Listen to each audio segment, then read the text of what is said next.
Hey there, Transformers. Welcome to Work Transformed, the podcast that tackles the ever-evolving world of product development, project chaos, and everything in between. Each episode, we'll dive into the hottest trends, unpack the latest tools, and chat with inspiring guests who are leading the charge.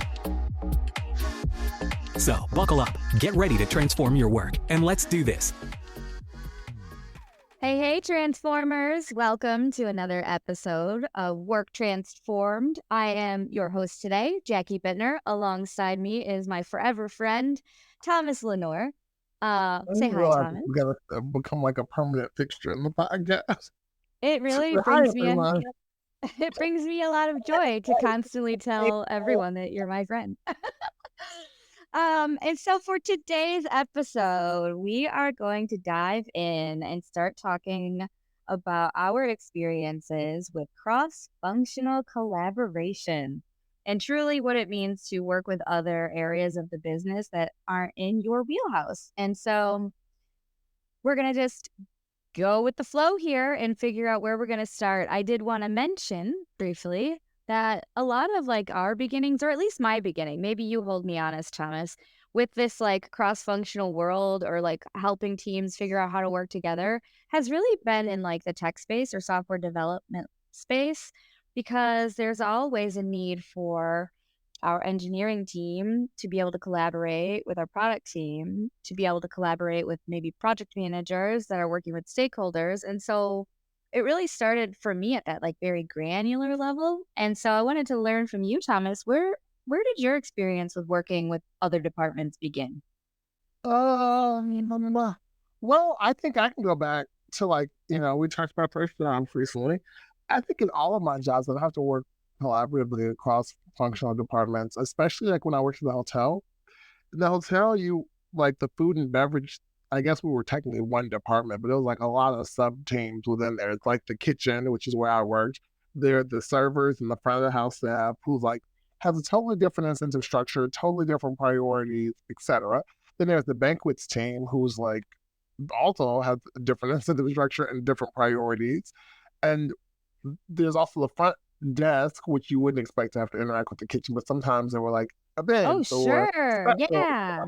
And they were like, hey, they checked in, they said it was their anniversary or their birthday. We'd like come up with different quirky ideas for them. And so like we had to collaborate across and honestly, I worked at a hotel that was on like what we call a campus. So it was like 8 hotels. And so sometimes the other hotels would run out of inventory or like different things would happen. And so we had to work across all of that. And so I'd say, I don't know at that time if I knew what I was doing per se. Like I didn't know the techniques and the frameworks, but I've had to for my whole life work across departments to get things done. You had to figure out, hey, you can't communicate with servers the same way you communicate with the cooks, because if you start cursing at the servers, they start crying, they get the manager, it's a big deal. So I can't speak to them like that.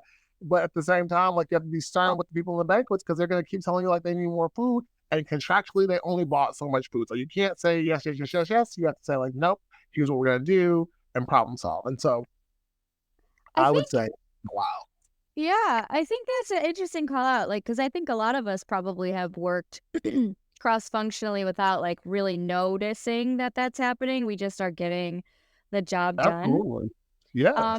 I think I kind of want to maybe talk a little bit about like, I want to find out at the end of this podcast, like what are the great attributes of someone who does work cross-functionally well, or like someone in our roles. Like I feel like there is a tremendous responsibility for someone that is either in a project or program or a scrum master kind of role to be that person that like almost empowers others to work cross-functionally. So I'm curious to gain my little list of notes that hopefully will give us what great attributes are.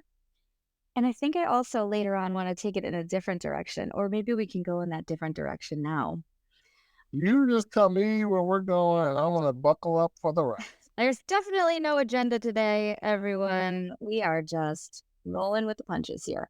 Well, the thing I was thinking of, and the question I have is, have you ever worked with like someone who has a stance of, well, that's not my job, and like every job I've ever worked in, there's at least one person. At least one person. And I'm like, on their job. Yeah, and if I'm coming from like an empathetic state, I know something burned that person. But if I'm coming from this place of like wanting to build a cohesive team or a cohesive practice across teams, like working with that person is so deflating. And I feel like when we are trying to be like the elevators of these motivators and like push people forward, how do we work through that and not get totally deflated by that?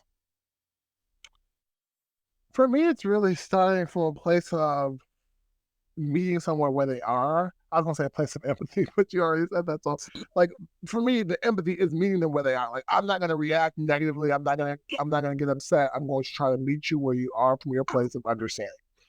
I will even sometimes like acknowledge, you're right, Jim, not your job. But let me ask you this question: like, is this the best use of your time? Like, I know this process is really heavy, it's really boring, whatever the like a pain point is for that person. I'm like, is this even a concern for you? And they're like, well, yeah, it would be good if it was better, but again, it's not my job to make it better. I'm like, I agree. And then sometimes I ask them because I've noticed a lot of times things that need to get done. One of the reasons they're not getting done is typically it's no one's job.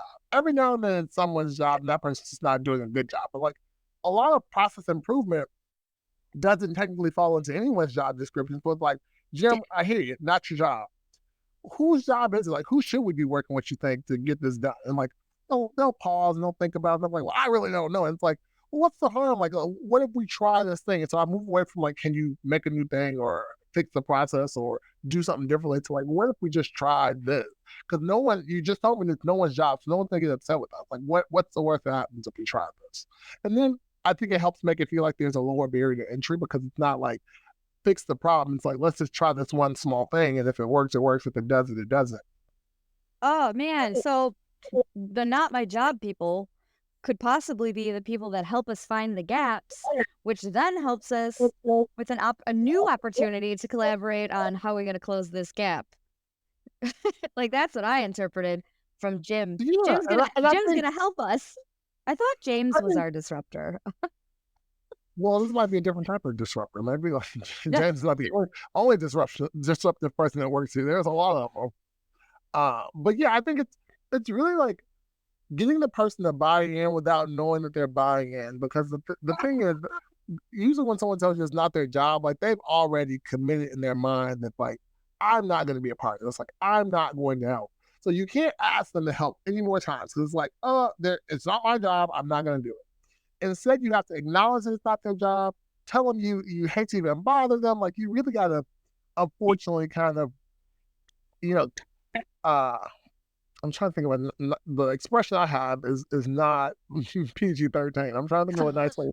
Sometimes you just have to appease them. That's the word. Appease them, appease their frustrations and anger, validate that they're right, and then move on. Because like once they heard they're right, they're so disoriented. They're so like in this mode of euphoria. They don't even realize now that you've kind of done reverse psychology, you've like tricked them into helping you.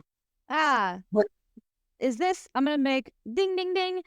So a great cross-functional person attribute could be patience and openness, because you have to take those resistors where they come and do a little validating in order to guide that thing forward. Can we say patience is a great attribute? I think so. I think for darn near any role in this space, you're gonna need to be patient. It's nothing happens overnight. So absolutely. Cool. Do you remember like the first team that you worked with, like in the corporate world, like the first dev team that you've ever worked with to like start pulling in stakeholders or start driving conversations across like different teams? Yeah, my very first job in the corporate space was a project manager when we were still very much waterfall, Mm-hmm. where we were building this application. It was like a self-service tool to do something that you used to have to like put in a ticket for, and then like the delivery team would have to like create. I'm trying not to give away too much information, although I'm pretty sure this tool has since then been retired. But nevertheless, so yeah, we were building this tool, and then there's like a front end team that was like building the front end. There's a back end team that was building the back end. I mean, gosh, I guess that's obvious. But then there were like all these internal operations teams who had to like work on like process changes because again, it was like a formal process for requesting this thing before, and now it's going to be automated. So like, how do we do quality control? How do we make sure that there's not like an overwhelming number of requests? So it's like operations teams. There were commercial and sales teams because this is going to fundamentally change the way they sold it. Because like before, there was this huge like barrier to entry for a lot of clients. So they're like, we don't have enough lead time to even do your current process, so we won't buy it because we can't. It won't work for us. Now it's like we're opening the floodgates to like almost anyone to buy it. And so there was a lot of cross-functional conversation. And I'll tell you the truth, Yeah. and this is probably one of the problems.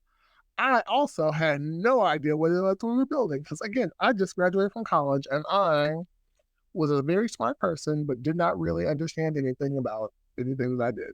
And so like my first job, my first time in corporate, I'm like still trying to figure out like corporate norms. I'm trying to figure out what do we even do as a company? Like what do we do here? Yeah. And so I don't think I was the best at this at enabling cross-functional communication because I would do step one, which is like bringing the right people together to have a conversation.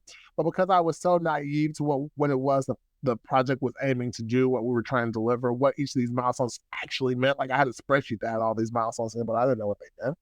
Because I was so naive, I couldn't ask powerful questions. I don't think I knew what powerful questions even were at that time, but like I didn't ask powerful questions. I couldn't move the conversation forward. When there was contention or strife between the teams, I was not, I was objective in the sense like I didn't have a dog in the fight because I don't know why we would say a dog or a pony in the fight. That's not okay. I didn't have anything to lose or gain because it was just like, I'm not from either of these teams. I don't care. But at the same time, I wasn't able to be objective and also help push the conversation forward because I just didn't know what was going on. So I think you have to have a certain amount of domain knowledge, technical knowledge, technical aptitude to be effective in cross-functional communication. And I want to be careful because sometimes you say that and people are like, oh, I need to take a coding boot camp so I can like, no. Not saying that. I'm just saying like, you got to understand at least conceptually what the heck is going on here. Because if you come in, it's like me going to an oil refinery and trying to say like, oh, I'm going to bring the riggers and I'm going to bring the janitorial crew. I'm going to bring all these people together and they're going to start talking. I'm like, I don't know what they're talking about. Like, I have no clue what the different parts of an oil refinery are. I don't know what the process is, the step, like I know nothing. And so how can I help these people get to a middle ground? I guess if we take a step back, like you were really on the right path though, even, freshly out of college, knowing that you knew all these teams needed to work together somehow, knowing nothing about the product, but knowing people need to get together. Like step one is really bring the right people together. If you don't have the right people at the table, you won't get to the decisions you need or have like the right minds working together to solve the problem. So I think it's fair to say, I think what I've heard is that it's fair to say that there is kind of like a path to evolve as a cross-functional participant or a cross-functional partner when you're working in like these organizations that have business functions that depend on each other. Because I wasn't great at it, I don't think, like early on. I know I started off as a project coordinator, so I did have to work with a lot of other departments, and I had to work with our clients as well to ensure that everybody was on the same page. And honestly, all of the like issues or like the pain points would come from people having different understandings of where things were at or what was being delivered. And so I think that also holds true is I think you said like something about enabling cross-functional communication even. Like, is there a place to talk to each other? Is it an email? Do you have a weekly standing meeting or like something? Do we have a Slack channel? Like, because like now it's actually really cool, I think, versus when I was starting out. Like now we have all these like virtual tools that we can use with like different companies on a similar thread. Like I know Slack does that where you can add people from outside organizations. And that has proven to be pretty successful, at least in keeping people informed in some kind of more real-time way. I think that, yeah. You're talking about step one as like bringing people together. I also said that was step one, but I actually don't think that's step one. Ooh, what's that? What is it? I think there's at least 2 steps before step one. Okay. Step negative two is step 0. I think you have to build credibility and empathy with your team. Like Mm. it's gonna be. I think it's relatively hard for you to come in if today's your first day on the job, and even if you do have, for some reason, you really understand the product real well, and you like know what the teams are doing real well. If you just come in, they introduce, "Hi, this is Thomas Lenore. It's his first day. He's gonna come and do some, work here." And I'm like, "All right, I'm gonna bring all you all together, and I'm gonna help you all figure this out." I don't know that the teams will really be like open and receptive to your help. And that's not Mm-hmm. saying it's impossible for you to like get them to where they need to go, but I think the more you've built up credibility and built, a reputation and a relationship with these people, the more they're open to having genuine and open dialogue. Because otherwise, you get people in a room who are saying what they think they want you to hear, or what they think you want to hear, or saying the right things, quote unquote, and it's not genuine. And therefore, even if you all come to a resolution, the resolution is not real because they just lied, basically. Yeah, I think you're absolutely correct with that because after you build that reputation or your brand or whatever you want to call it, call back to an episode, then it kind of has a snowball effect. And when it like people hear of you, like maybe they didn't Yeah. work with you, but now you're on this project with like the legal and sales team, and they're like, "Oh, we heard from engineering that you were pretty great, so let's talk about it." And you already kind of get that soft start, like it's not going to be an uphill battle. So starting to build that empathy with your team, or at least showing that you're genuine, um, is step negative two. And then step negative one, which maybe isn't a step formally, maybe it's like an underpinning of like your whole existence. Okay. But I think it's also starting to build that relationship and that chemistry among the various teams that work together, because it's so easy to be adversarial with people who you only tangentially work with, like their Hmm. upstream or downstream consumers. And so it's easy to get meetings and be like, "It's your fault. It's because I didn't get this from this person. It's because." But when you actually start building a relationship, it becomes harder because it's harder to say, "I know I talk to Jim every day, but it's because of Jim who didn't give me the requirements in time, and I never asked him about them because, I wanted him to fail. That's why we're behind." Like, it's once you start building those relationships, it's like, I need these requirements. I'm just gonna Slack Jim real quick because I talk to him all the time and just say like, "Hey, where are we at with this?"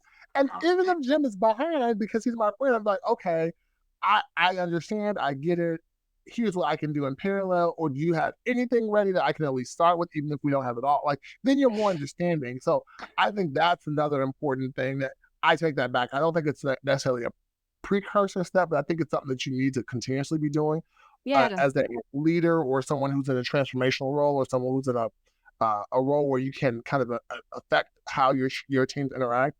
I think you should always be saying like, how can we gain more knowledge about what they do? How can we better support them? How can we, be partners? Is it fair to then say a person who's really great at enabling and driving for cross-functional collaboration is also a person that knows how to handle and manage through conflict?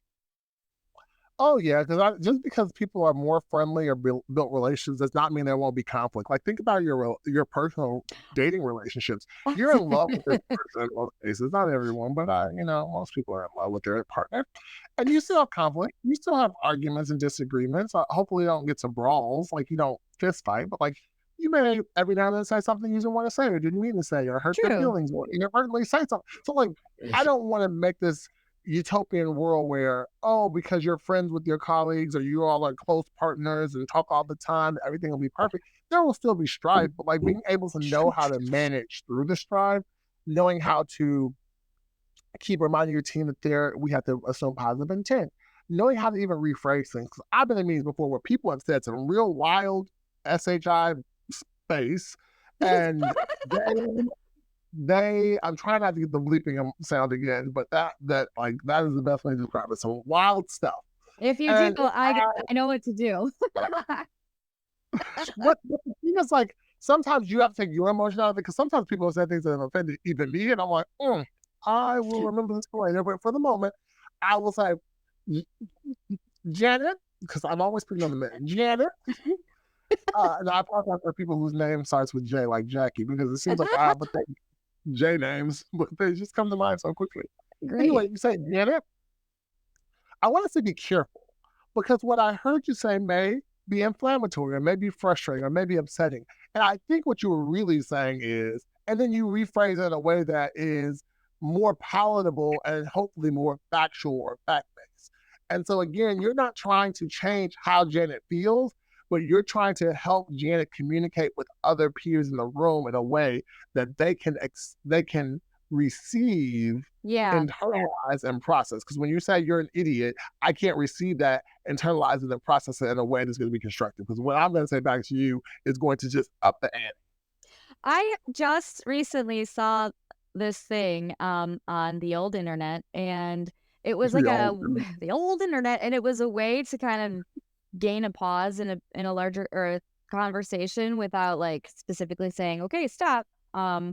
And it is like, let's say Janet says something a little off and not very nice, and the receivers of that information can say, ooh, hang on, that actually felt bad. What was your intent behind that? Right? Because one, maybe Jana wasn't trying to make people feel bad. Maybe she was just really trying to get her point across. And maybe two, the recipients of it, maybe they were already kind of on the defense because whatever this topic is was like a touchy one for them. So it gives them a moment to kind of be like, was she actually attacking me, or is she just speaking factually and I'm feeling some kind of way? And so like with cross-functional collaboration, of course there's going to be tensions that rise, especially when you're doing complex problem solving, but it is really great to be able to have someone in that group or a multitude of someone's that can come back to that neutral space and ask that question, right? Whoa, that felt yucky. That's a Jackie term.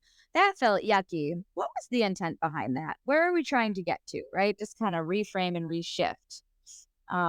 We're talking about all this like conflict, and I remember a scenario that popped right into my head from back in the day between a very hardworking product person and also a very hardworking engineer. And they were both really just like under a lot of pressure. And I don't think that they had it out for each other, but there was one meeting where we were going through some pretty good updates, talking about things that are coming up, and out of seemingly left field, someone lost their temper. And it was one of those moments where someone had to make the decision to not let that snowball go down the hill, right? And so as a person in program at the time, I was like, hold on.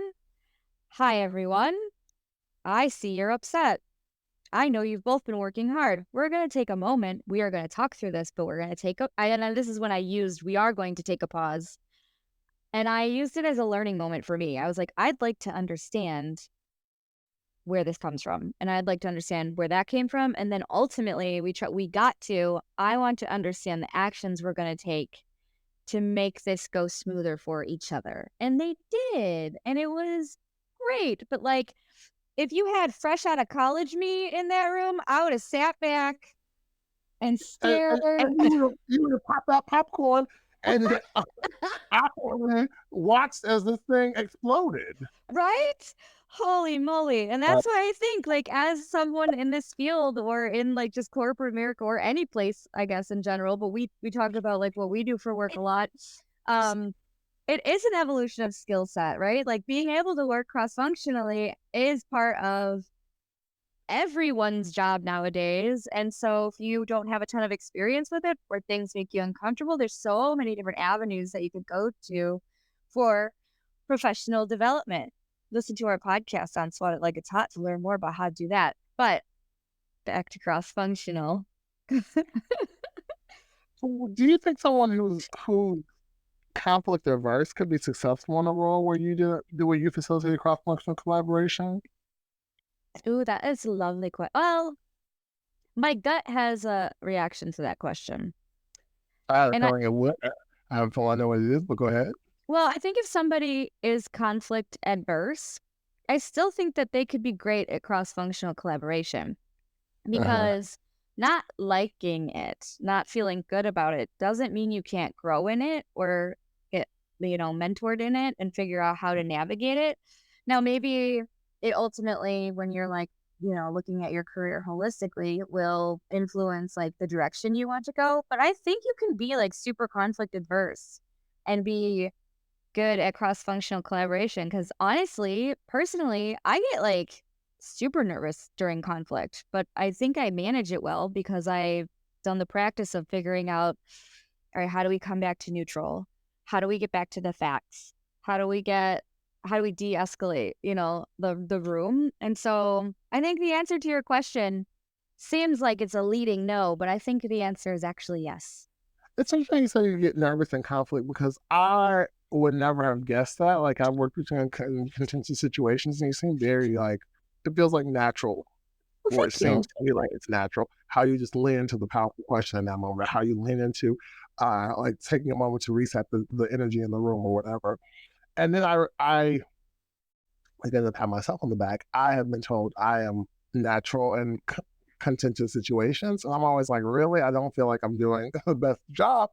And I think this is a great opportunity to share with folks like it doesn't have to feel comfortable for you to be able to do it well. Like sometimes we're like, oh, it makes me so uncomfortable. It makes me so nervous. I'm not doing a good job, but sometimes you are. And just because it's making you uncomfortable doesn't mean you're not doing a good job. It just means it's not a comfortable situation. And conflict in and of itself is not a comfortable situation. So now I think that I don't know, who would be like, oh, this man almost punched another guy and I loved it. It was great. I think everyone would be like, oh, I stopped it when it was very uncomfortable. Like I felt awkward. I didn't want to get in the middle of that, but I had to. And so, don't count yourself out if you're like, I don't know that I can do this. You probably can. You And you probably probably do can. already at a small scale. It's like this podcast has turned into the conflict podcast. But it is almost like the discomfort with the conflict usually comes from like when there is conflict, your body goes into like a stress response mode and like you have to figure out how to navigate it. And I guess that that I'm very flattered and I very much appreciate the compliment that I seemingly managed through well and lean into powerful questions. And I do think the same of you. I've seen you in very heavily conflicting scenarios and you just seem to kind of glaze right through it at this neutral pace and this like sound mind person. But yeah, it's not something that isn't present in other areas of life also, right? Conflict just is all around. And the more you practice, it's like conflict is inevitable. Growth is optional instead of change is inevitable and growth is optional. But being uncomfortable, that's how you grow. And if you're uncomfortable with conflict, there are some tools to help you at least navigate it better. You don't have to feel good about it. Let's save those tools if you don't mind for a future podcast. Because I agree. I don't want this to get off into like a conflict resolution land. But I think that's an important topic. Yeah. I guess going back to your whole concept of like what makes a person good at cross-functional collaboration, one of the things is I think is often underrated, but very important, is someone who is able to, I was going to say someone who can take pretty good notes and like send out recaps and things like that to keep the team aligned. Because sometimes you walk into these meetings, you have these robust conversations, and then everyone leaves, and some kind of way everyone remembers the outcomes differently. They're like, "Oh, marketing said they were going to take this on." Marketing's like, "We did, but then we said we weren't. We didn't have the bandwidth, and so then operations said they were going to take that." I'm like, everyone's confused at who said they were going to take on the task or how the process is going to change, et cetera. And so I think it's important that you have someone who is able to make sure things get documented and get sent out in a timely manner. But I took a pause there because one of the things that my last team that I managed shared with me is they were like, we have become the note takers. Like every meeting, they're like, "Oh, PMO, you taking those notes?" And they're like, "We are not the only people who know English. We are not the only people who have like word processing software on our computer." And so I guess I'm taking a step back. I wouldn't say that person has to be the best at that. Although I think to know what good quality notes are, they probably should at least have some competency in note taking to be able to coach people to take better notes. But they just need to be someone who's adept enough to know, I need to identify a note taker at the start of the meeting and make sure they are aware that they are taking notes. I need to make sure the notes get sent out. I need to make sure that prior to our next meeting that I send out an agenda or an agenda gets sent out. And so I think there is a certain level of organizational skill that the person needs to have in order to do this well, because otherwise if you bring all the right people in the right room, have all the right conversations and don't document it, anywhere, Yeah. then it's almost like it didn't happen. Because Oh, people will yeah. throw it. Do you remember going to meetings like that? You go and you're like, this is great. And then you leave. And then like 2 weeks later, you're like, what happened to that? It doesn't exist anymore because there wasn't someone or like identified to drive actions or ownership forward. Um, I also think like to your point, because my teams felt that as well, it was like, oh my gosh, we're turning into just the note takers. But to like kind of reverse that, there is like a certain skill that folks that are working cross functionally need to have. And that is like putting things in a language that everybody can understand. I think we may have mentioned this before or I've talked about it before.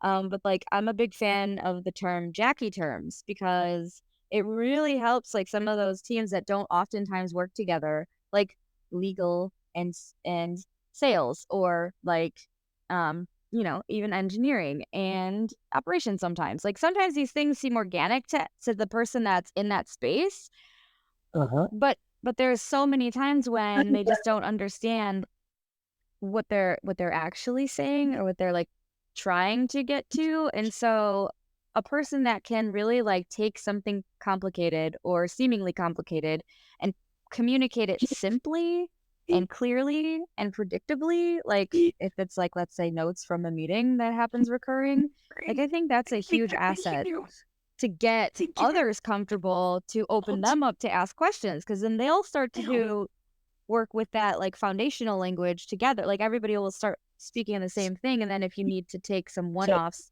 to deep dive, you're already open to do that. Like you're already in an open place. And so that feels good when that happens, honestly. Like that's like I'm like just like reliving that feeling like, oh, we get it. And then like people are like, thank you for explaining it that way. And you're like, I just dumbed it down so I could understand it, but I'm glad it worked for you. Absolutely. And I think that it also helps for you to keep going back to positive intent. Why is Mm-hmm. it so important to me? Because I think sometimes people get upset on these calls because they're like, I'm saying this as clearly as possible. And this person is like intentionally not understanding or intentionally Mm-hmm. like asking the same thing over and over again. No, it's probably a symptom like, even though it's clear to you because you are a developer and you know what it means that you need to spin up a Kubernetes cluster and like that's very Right. clear to you. The legal thing probably doesn't even have a vague idea. They're like, I don't know what Kubernetes is, a cluster is. Like, are you spinning it up? I don't know. Are you going outside and like spinning a top? What are you doing? And so you have to remind them that sometimes it's like, hey, let's take a step back. We don't need to talk about it at such like granular detail. Let's just Right. say we need to get the infrastructure set up so that we can run the code. And then like And that's something that also, anyone can understand. yeah, and like ask the powerful question and say, so, in terms of timing, how long would that take? So we can let our legal team know to expect us to follow back up in X days for this type of thing that needs to go into the requirements or whatever it is, right? Like putting it in that framing and that terminology so that we don't get hung up on the wrong piece of information, I guess. Uh-huh. It Cross-functional collaboration, such a joy. is But a joy. I will be honest, there are joys and wins. Like I'll give an example of something that like was totally unexpected came out of cross-functional collaboration. Yes. And my last role, we did a lot of work on fixing a tool that the operations team used. And so we ended up, because they were a stakeholder and almost an end user in a lot of cases, we ended up inviting them to some of the refinements that we were doing as we were creating the stories and the ethics. We invited them to some of the review meetings where we showcase what we did. We invited them to stand up a couple of times because there were these like sequencing things that needed to be figured out. And they were very, very quick. And instead of having yet another meeting, we just said, hey, we'll let you like come in for Yeah. this 15 meeting. And this one of the times where bringing more people into your stand-up was not disruptive. Like they were very quiet. They only answered questions when like asked. They didn't interject a lot of stuff. And so it was helpful. Okay. Long story short, we invited them to all these things. And then one day I got a meeting request on my calendar and it was pretty vague. It was like operations support from PMO. And I was like, okay, let's go. And the operations team basically said, hey, We have our own what they call project season. We have busy season, and then the like slower season, we do a lot of projects, which is really like us improvement, optimization kind of stuff. Okay. And they're like, we are struggling because the projects go well every year, but like the logistics of like tracking the projects, making sure that they're moving, getting updates, like that is wonky. And it just felt so good coming to these stand-ups and these retros and all these things. Could you help us implement some of these things? And so there are these unintentional consequences sound negative. There are these unintentional bonuses that happen Yeah. sometimes when working cross-functionally, because you can take a practice or a framework that is meant for developers, or a process that's meant for finance teams, or a process or a framework that's meant for some totally different discipline, and say, hey, there seems like there's some applicability to my group. Let's adopt some of this. Even if you don't take it full scale, you just Sure. take bits and pieces of it. There are these like delightful surprises that can come from working with teams outside of yours that you didn't even expect. Some unexpected results. That Mhm. reminds me of a time where I took some time to pull together kind of like an overview of how our engineering teams worked so that I could Mhm. share it over to our operations team as well. And I like highlighted, I'm like, here's where you can participate, right? And I'm like, you come to this forum and this has this information in it. And like they then saw like how delivery happened. And it was so cool because then they started socializing it and it really started to build some of those relationships across functionally that just didn't really exist because they didn't really have those moments to be able to work together. So, and then, like, dare I say, an unexpected result was not only a shared understanding of how everybody worked and where everything kind of fit together, but dare I say, some people even started enjoying working cross functionally together. I have one catch, catch, I don't know. One thing to be watchful of. Every Yes. decision does not require cross-functional collaboration. And that's a pitfall that you can fall into, especially if cross-functional collaboration is going well and you start inviting all the stakeholders, all the decisions.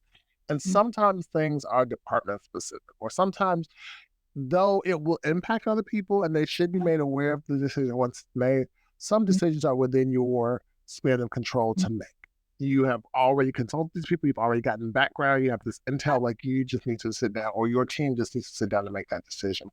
And so I bring that up because sometimes cross-functional collaboration can slow things down. If you have to meet with multiple teams of stakeholders and they are all on busy calendars, and like this really simple decision might take 6 weeks to make because legal's Yeah. booked up for the next 3 weeks, and then the first week they're available, the marketing team who's also impacted by this is not available, and it's like, but actually we're just making a decision to move our storage from AWS to Google Cloud, and it impacts them in the sense of like they save it to a different place, but like they don't really have a say in this. Like we are Right. as a we're already deciding that we're moving our tech stack to this thing. We need to inform them. We need to give them enough time to create a implementation plan. Sure. But they don't need to be a part of the decisions. Like that is the decision. We are doing this, and so sometimes I just ask that you be mindful of what decisions really require cross-functional collaboration, and what decisions may be slowed down. Yeah, that's a great call out too, because if it is a decision that really does not require certain individuals to be at the table, like they don't have a lot of weight in that decision making process, you also don't want to introduce the opportunity to go into analysis paralysis, right? Like, because sometimes that can happen, and that is something we combat regularly anyway. So, if you could avoid creating that scenario, that would be super helpful. I was gonna say something, that I thought of when we were kinda talking about these bonus results or unexpected results, and, I know that this is true for my experience, but being in program as we were, we had not only exposure to engineering product design teams, we also had exposure to the other side of the business, like, we did projects for, like, across the entire business, so I got, like, tons of exposure to finance. You may have heard me talk about that before. But I also got exposure into like other areas of the business, like legal and working with some of our sales teams that were part of, an acquisition prior and like really learning kind of what the pain points are for each of these teams. And like some of those moments felt so good when you finally go, wait, that process that we have doesn't make sense for this team. And I know they've been like shouting it to the high heavens, like that doesn't make sense for our business model. That doesn't make sense for our business model. But like finally like getting in there and going, we need these decision makers. Boom. And then we like went through the whole thing. It was just so wonderful because we took away a process that was pretty lengthy, that required a lot from like the client side. Um, and we were able to like totally remove it and like alleviate so many pains. And it was just like this really cool moment because there was somebody there to say, to speak the language again, I guess, to get the right people together and to really stay. And I remember that meeting. That was so crazy. Because then I think we resolved it like in a week's time. And it was this like outstanding thing for months and months and months. Ugh, when you get those, and then you wonder, why didn't we dive into this sooner? And that's just, I think, the nature of being busy and doing business. But last thing, because I think we could talk about this forever. The last thing I want to talk about is this thing that you just mentioned, like us being busy and dragging things on forever. mhm. I'm a little nervous. We might have romanticized this. It's like bring people in the room today, get it done. And in a lot of cases, that's not the case. Like a lot of times, people are busy, and if this is like a mission critical project or a what do you call that? Dependency, if you like, Yes. or like something else getting complete, then people will kind of drop what they're doing and come. But when you're talking about general process improvement, like just our life is miserable and we want to make things better, bringing those people in the room and have that conversation may not be priority 1, 2, or 3. And so you have to realize like people asking you to prolong the conversation isn't always an indicator of them not wanting to have it. But the stresses of life are like, we have departmental goals. And even I, as a manager, whether I'm a manager or an individual contributor, I have some kind of performance goals that I'm going to be evaluated at the end of the year. And I can't let this passion project of yours or this continuous improvement project cause me to miss other significant milestones. And so Mhm. I'm not saying you can't push back or try to come up with creative solutions as to how you can make things, happen sooner. But I do want you to be cognizant of the fact, like, everyone's not going to always drop what they're doing and run to these cross-functional collaboration type meetings or interactions. Sometimes they're going to say, I love this idea. I think it's great. I do want to be a part of it. I just can't do it this quarter. Like this quarter, it won't work for me. Sure. To that end, I'm gonna leave this question out there, just floating out there for everyone that's listening. Maybe this is one of those continuous improvement things that you can think through. If you are in an area that does lean on cross-functional collaboration, I would just ask, oh, I'm boring you. No. Thomas is not ready for my question. But I guess I would just like think about this question every so often as, do we have practices in play that support cross-functional collaboration? Because if we already have some things already within our workflow, it may make some of these one-off scenarios a little easier to manage because we'll just say, come to this thing, or, it's an easy add-in. So think about that as you navigate this cross-functional world that we've been talking about. Are you ready for? I'm ready. All right. Cross-functional collaboration. All right. We talked a lot about lots of things cross-functional collaboration. And one of the outcomes I was hoping to get to was, what are some great attributes of someone who works cross-functionally? And these are the words I wrote down. This person should be someone that can influence buy-in, somebody that has the wherewithal to explain why and move the needle forward. Someone that also has a lot of patience and a lot of openness as well, that they can collaborate with others in different departments. This person should also be able to ask powerful questions, especially if it's a topic that they're not really certain of. But this way they can navigate and have the different business functions answer and drive the needle forward again. The person should also be really great at navigating conflict and have a high EQ so they can lead with empathy as they travel through these scenarios.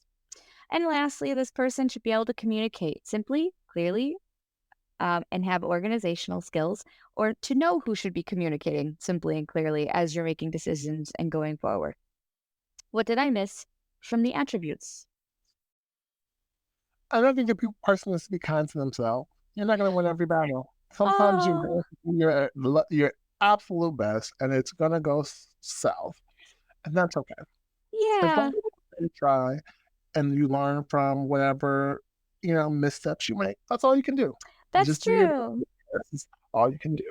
Be kind to yourself and know that is a journey and an evolution. And if you are doing your SWOT analysis and in one of these areas you identify as a weakness, you can always work to improve on that. We also talked about some of the steps to think about when starting to work cross-functionally. And we want to make sure that we're focused on building credibility with your teams, making sure that you are coming from a genuine place and there is trust built. And then also working to build chemistry across teams that are working together, find commonalities, and ensure they understand the importance of doing this project work. Then this is what step one, those were step negatives. Step one would be make sure the right people are there. Bringing the right people together to work cross-functionally is key to making it successful. We also talked a lot about conflict, so I'm going to leave that for a next podcast episode. Maybe not next, but a future one. But we did talk about some bonus and unexpected results. You might even enjoy working together when you start doing things cross-functionally because you will have a shared understanding of how things work. You'll be able to use frameworks more broadly. If something's working well in one area and it catches wind, they might reach out to you, just as operations reached out to Thomas to learn about how they can implement some frameworks to help keep themselves organized. And finally, every decision does not need to be a cross-functional one. Just make sure you're being mindful of when you're pulling all the people together because schedules are tight and we want to make sure we're getting the best out of this time that we have together to work cross-functionally. And lastly, but not leastly, if you are seeing challenges in getting work done cross-functionally, I would ask yourself, do we have any practices in place that support this type of work? And if we don't, what are some small things we can experiment with to try? Alrighty. That brings us to the end of this week's episode. We've done all we can for you. We've done all we can in today's episode. So thank you for listening and stay tuned for more to come in future episodes. I want to thank Thomas Lenore for being my friend and thank you for being my friend. All right, y'all. Bye. Bye.